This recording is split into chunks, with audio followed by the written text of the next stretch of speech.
The next point, to reinforce his point again, to make his argument yet even deeper, he says, mass rape was implemented as a tactic of humiliation, which was previously used during the beginning of the Bosnian genocide. Obviously, we know quite horrifically that mass rape was sort of the go-to practice during the Rwanda genocide. The argument from Midlarsky, and not only just Midlarsky, this is also from B. Crosset in Violation and Old, and I forget it, Barber, I think the B stands for Barber. Barbara Crosset, Violation and Old Scourge of War becomes its latest crime. What she describes is the use of mass rape as a tactic in the genocide in Bosnia, and the Bosnian genocide, and obviously then implemented and used again in Rwanda. Okay, so that further strengthens the argument. Point 4, according to Midlarsky, the genocide did not require, quote, a large-scale societal awareness of external events, top-down, small number of orchestrators, and a large number of perpetrators. What ends up happening, as we'll see later, a lot of these are sort of intertwined, I don't want to jump ahead, but it was a member of the ruling class, the elite, that made the decision to exterminate members of the population. It wasn't even the case that they, members of the ruling class, had to employ their own militia, right? It isn't even the case that they had to hire militia, as is in the case with the Khmer in a chimera rather in under Aristide, right? Aristide used the chimera, the ghosts, to militia forces to maintain power and control over his people, right? It's not even like Sudan, where the Sudanese government isn't directly participating in the genocide because they've sort of contracted, if you will, paramilitary forces, the Janjaweed. What ends up happening is that the government basically gets, regular people to do the killing. And there's that classic, iconic photograph of 500,000 machetes after the genocide, just rusting away, because all you needed to do was give party sympathizers a machete and they'd get to work. Right? They'd do it for you. Right? So the point being is that it didn't require large-scale societal planning. All that had to be done is the sympathizers, right, moderates, had to be convinced that targeted populations deserved to die, that they were a threat, that they were lice and the dehumanization and so on. And after that, all they needed to be supplied with adequate weaponry, and they'd kill them themselves. And that's exactly what happened. 800,000 people died in a month. Okay. Number 5, genocidal behavior in one location can influence behavior in another location in a very short amount of time, right? So that atrocities in one instance can influence atrocities in others. This is key, and I want to highlight bullet point number 5, right? The example Midlarsky gives, I didn't put it in my notes, but he gives the example of, I don't know where the quote came from, and I probably should have incorporated it in here, but now I don't remember where it was, of Adolf Hitler making the statement that the Turks' extermination, the Ottoman Empire's extermination of the Armenian population didn't result in any problems for the Ottoman Empire, and even to this day it hasn't, right? And Adolf Hitler says this, and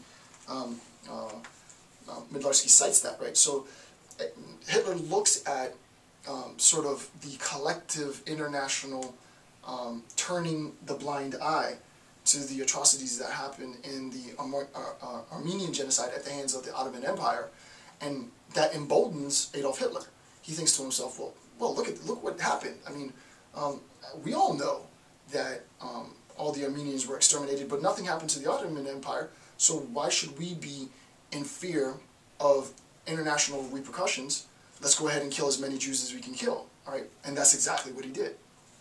The point is, it's very, very important from sort of a interventionist, and not even intervention's too late, from a preventionist, genocide prevention standpoint, Holocaust prevention standpoint, that we recognize and we universally condemn as a global society past atrocities, especially past acts of mass murder and genocide.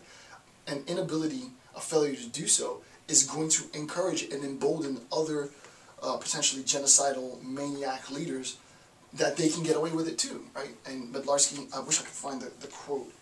Medlarsky, I might actually be able to find it.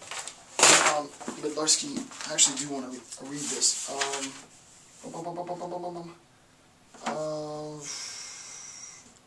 40, I might not be able to. I remember it was over here. Yeah, okay, I found it. So, just listen to this piece. Prior to the September 1939 invasion of Poland, in a speech to its chief commanders, Hitler is said to have justified the killing of Polish civilians by referring to earlier instances. Quote, only, and this is a quote from Hitler, quote, only thus shall we gain the living space, the Lebensraum, which I spoke about earlier, which we need, who, after all, speaks today of the annihilation of the Armenians, unquote, right? So, as you can see, Adolf Hitler himself used the extermination and the genocide of the Armenians as a justification for the extermination of the Jewish population.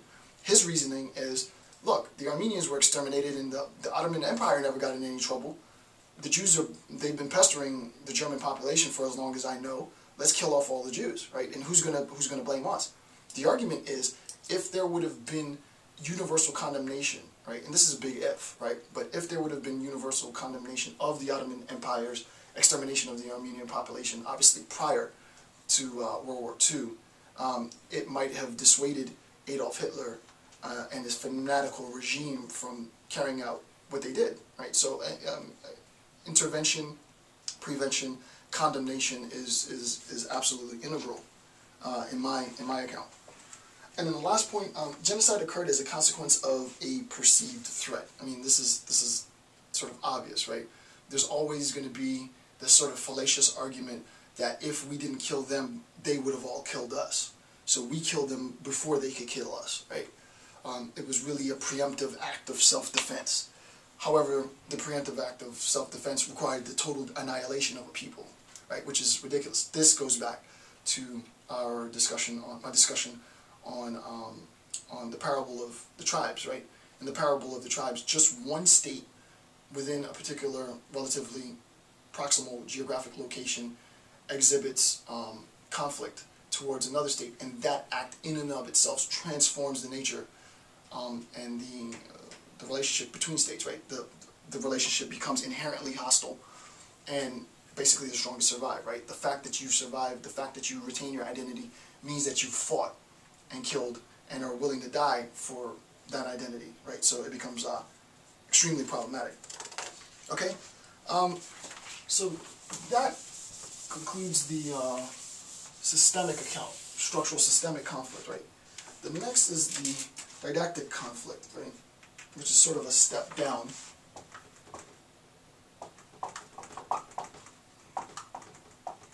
Right? Didactic conflict.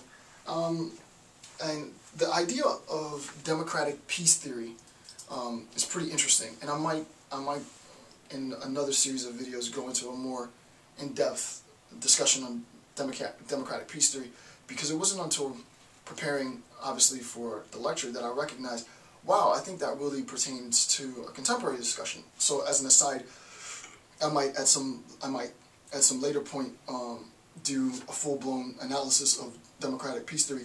I'm not intending on doing that now.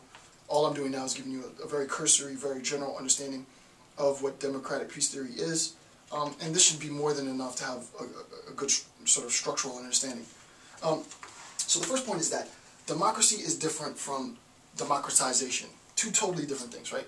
Democracy and democratization are not the same thing. Right? So,